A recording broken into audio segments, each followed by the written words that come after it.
Hello বন্ধুরা, আপনারা কেমন আছেন? আমি একজন ইনফ্লুয়েন্সার এবং ফেসবুকে আমার 4 মিলিয়ন ফলোয়ার আছে। এবারের বইমেলায় আমি একটা বই লিখছি। বইটার নাম হচ্ছে বাঙালিকে বোকাচোদা বানানোর ১০১টা উপায়, যার ভিতরে ৯২টা উপায়ই পাবেন কিভাবে আপনি নিজে বোকাচোদা হবেন এবং অন্য একটা মানুষকে বোকাচোদা বানাবেন।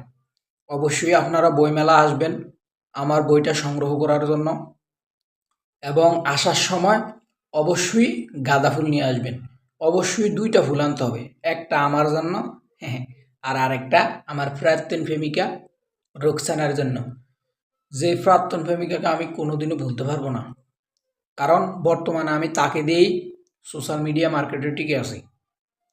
বইটার ভিতরে আমি অনেক কিছু লিখছি। অবশ্যই আপনারা বইটাকে সংগ্রহ করবেন এবং পড়বেন কীভাবে নিজে বোকাচোদা হবেন এবং কীভাবে অন্য একজনকে বোকাচোদা বানাবেন। বইটার ভিতরে আমি অনেক কথাই লিখছি, কিন্তু কী লিখছি আমি নিজেও জানি না। আমার বইটা মূলত প্রমোশন হয়েছে আমাদের গ্রামের কাশেম কাকার জন্য। কাশেম কাকাকে অনেক অনেক ধন্যবাদ আমার পক্ষ থেকে এবং আমার ফ্যান ফলোয়ারদের পক্ষ থেকে। ঠিক আছে বন্ধুরা, সবাই সুস্থ থাকুন, ভালো থাকুন। আয়ন বই লেখক।